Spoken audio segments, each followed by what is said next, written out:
रात्री भाऊ म्हणला उठ सकाळी सोडून ये, मला आत्मा एक्सप्रेसमध्ये जायचं बसून. मग मी काय बसलं चालू म्हणलं भावा तुला काय, तुला आत्मा एक्सप्रेसमध्ये सोडतो आणि तू पुण्यात्मा होऊन जा.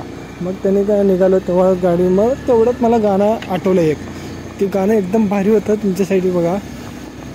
मैं तुझको कितना चाहता हूँ हे तू कभी सोच नाचके, हे नाचके सोच ना. असं डेंजर गाणे आमच्याकडे आहेत. तुम्ही माझ्या चॅनलला सबस्क्राईब करा. मग तुम्हाला अजून चॅनल दाखवतो की गाणे किती तारखेने बनवले जातात. मग तेवढं मला असं एक रॅशनवाल्याचं फोन करावं वाटलं. मग तेवढंच फोन केलो आणि म्हणलो एक काम कर, तू लॉक कर, तू रेशन कब देगा बात कर, तू आज देगा या कल देगा, मुझको एक भी बात कर, तू काम कर, मुझको रेशन दे आज जर. एकदा लोक असं गाडीवर जाताना लोकांना बघून असं म्हणत असतात की काश मेरे पास ये गाडी होती, काश मेरे पास ये सायकल होती. आणि एक विचार करा मित्रांनो, जगात अर्ध्याच्या वर लोक त्यांच्या मित्रांची नाही तर पाहुण्यांची गाडी सायकली वापरत असते. त्यामुळं विचार करा जरा. कधी पण जेव्हा मला गाडीची गरज असते तेव्हा मला एक पण गाडी भेटत नाही, आणि जेव्हा दुसऱ्यांना गरज असते लिफ्टची तेव्हा माझ्याकडं पण गाडी नसते. आणि ज्या दिवशी माझ्याकडे गाडी असते ना त्या दिवशी मला कोणच फोन लावत नाही.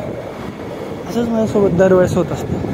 आणि एकदा असं होतं की मला कोण लिफ्टच देत नाही. मग नंतर जेव्हा माझ्याकडे गाडी असते मग तेव्हा मला वाटतं ना लिफ्ट द्यावं का नाही असंच चालत असतं मला. पण मी देतो. चांगल्या मनाची लोक लवकर देवाघरी जातात. मला जायचं आहे, कारण इथं राहून तर काय होणार नाही आपलं. असलं यूट्यूब चॅनल उघडून आम्ही हेच करत बसणार आहे. म्हणून असं विचार करत चाललो होतं सकाळी. एवढ्या रात्री पण म्हणजे रात्र नव्हतं, पहाटेच झालं होतं, 4 वाजत होते मित्रांनो. एवढ्या पहाटे मी सुमसान चाललो होतो, एकदम शांत रस्ता. आमच्या इथं रस्ता आहे ना रात्री बंदच असल्याने असते, कारण आमच्या इथले लोक एकदम चांगले आहेत. रात्री 10च्या आधीच झोपते आणि सकाळी 7च्या नंतरच उठते.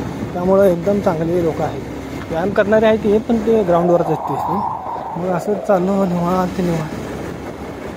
असंच विषय निघाला म्हणून तुम्हाला सांगू इच्छितो की तुम्ही यूट्यूब चॅनल काढत असेल तर तुम्हाला त्याची गाईडलाईन्स बघावं लागेल. कुणाचं पण कॉपी करून इथं टाकला मग त्यांनी कॉपीराईट टाकला. कॉपीराईट म्हणजे त्याच्या व्हिडिओतला काही भाग तुम्ही टाकला असं होईल. मग त्यामुळं तुम्ही असं करू शकत नाही. एक तर स्वतःच टाकत जावा, नाही तर ज्याचे व्हिडिओ टाकत आहेत त्याला विचारून टाकत जावा. तुम्ही तसं केलं ना मग तुम्ही सेफ राहता, तुमचे चॅनल सेफ राहतात. असंच न ऐकल्यामुळं न बघितल्यामुळं माझे 2 चॅनल. आता तुम्ही काहीही करा, पण सगळ्या गोष्टी आता यूट्यूबवर आहेत. आता तुम्हाला करायचं असेल तर तुमच्या मनाने करावं लागेल. काय तर नवीन शोधा, काय तर कॉमेडी करा. असंच यूट्यूब चॅनल उघडा माझ्यासारखं. एकदम भंगार करू नका, कारण माझ्यासोबत कंटिन्युटी नाही आहे. कारण कंटिन्युटी एक खूप महत्त्वाची गोष्ट आहे जीवनात. कोणतीही गोष्ट करा तुम्ही, पण कंटिन्युटी ठेवा. मी खूप सारे काम केलेलं आहे, पण एकात पण कंटिन्युटी नाही. त्यामुळं असं सगळं अर्धवट राहत आहे. मी इंजिनिअरिंगला असताना आमच्या सरांनी सांगितलं होतं की तुम्ही सतत काहीतरी नवीन शिकायला पाहिजे, सतत चांगल्या गोष्टी करायला पाहिजे. मग तेव्हा मी शिकायला चालू केलं होतं, पण कोणत्याही गोष्ट नीट न शिकल्यामुळं माझा हा विषय झालेला आहे. जीवनात 25 वर्ष झालेले आहेत. आता जास्तीत जास्त गोष्टी शिकलेल्या आहेत, पण मी अर्ध्यात शिकलेल्या आहेत. त्यामुळं त्यामध्ये पुढं मला जाता येतं. मग असं माझं मनच चलबिचल आहे मित्रांनो, स्थिर नाही. त्यामुळं आता मी 10-15च्या वरती गोष्टी शिकलेल्या आहेत, पण आता एक कंटिन्युटी नाही आहे. त्या असंच बोलत एक माणूस सापडला, मला लिफ्ट मागितला सकाळी. कारण माझी नियतच ती आहे, मदत करणाऱ्यांना मदत करायचं, मदत न करणाऱ्यांना पण करायचं. ते तर सुधारतील पुढं. हे भाऊ पण आमच्या इथलाच होता म्हणून चल म्हणलो चल भावा सोडतो तुला, टेन्शन घेऊ नका. तुम्हाला असं वाटत असेल की ह्याचा आवाज एवढं कसं काय दबलेला आहे, पण मला तुम्हाला सांगायचं आहे की ह्या जगाची खरी गोष्ट, खरी नियत बघून मला असं झालं आहे की माझा आवाजच आत गेला आहे. म्हणजे आवाजच कमी झाला आहे मित्रांनो. काय सांगायचं, आपण आता मी आहे ना लहानपणापासून खूप खरं बोलण्याची सवय होती. मला खरं तर आत्ता समज आले. लहानपणी आहे ना एकदा खूप 4-5 वर्षाचं असताना, तेव्हा 4 म्हणजे 9 वर्षाचं होतो तेव्हा खरं बोललो. मग तेव्हा आहे ना एकदम जोरात खन्न करून कंटाळी पडली माझ्या. तेव्हापासून खरं बोलायचं सोडलं नाही मी अजून. मग अजून 1-2दा खरं बोललं तर मार खाल्लो. मित्रांनो खरं बोललं ना लय मार पडतं ह्या जमान्यात. त्यामुळं मी काय खोटं बोलत नाही, कारण पहिल्यापासूनच असं आहे ना की खरंच बोलायचं. मार खावा, लास्टला जावा, पण खरं बोला. तुम्हाला सांगायचं होतं की काय काय गोष्टी सांगायचं तुम्हाला याच व्हिडिओमध्ये. आता यूट्यूबबद्दल सांगितलं, माझं गाणं ऐकलं ना मित्रांनो, तर गाणं चांगलं वाटत असेल तर लाईक शेअर सबस्क्राईब करा. पुढच्या व्हिडिओमध्ये मी तुम्हाला एकदम नवीन नवीन गाणे, अजून 10 गाणे आहेत असले, तुम्ही म्हटलं आवडलं तर अजून बनवीन मी. तसंच तुम्ही मित्रांनो ते गाणं ऐकलं असेल, दुनिया मेरे न तो काम कर प्यारे.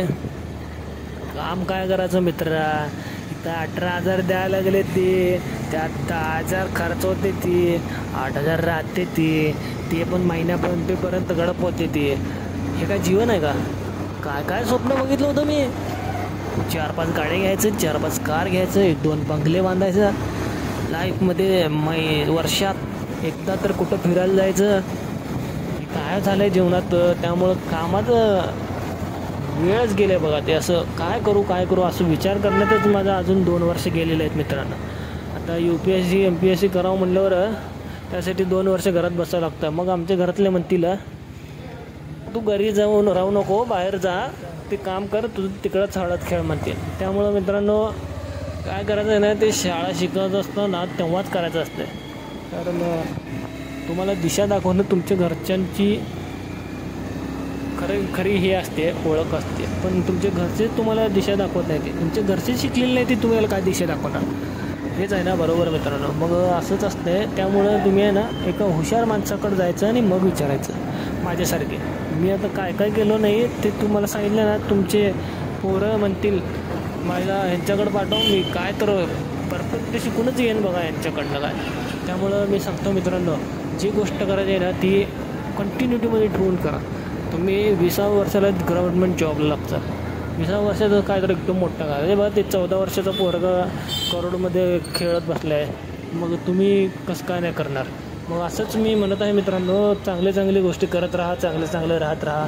मी असं चाललेलं आहे. इथं आमच्या घरापाशी जी गाडी भेटली होती भावाची, त्यांना सोडायचं ह्यांना सोडायचं. ते भाऊ आलं होतं माझ्यासोबत, त्याला सोडून निघालो. काय निवांत काय खेळतो काय सी. मग चला म्हणलो परत. आपलं काय आम्ही VIP वेल इम्पॉर्टंट पर्सन. आलो निवांत बसलो. धन्यवाद मित्रांनो, भेटूया पुढच्या वेळेस. काय तर नवीन, काय तर जुनं, आणि काय तर बघितल्यासारखं आणि काय तर ऐकल्यासारखं. हेच नवीन, हेच जुनं सर्व गोष्टी तुम्हाला मी सांगणार आहे. असंच आमचं घर आलेलं आहे मित्रांनो.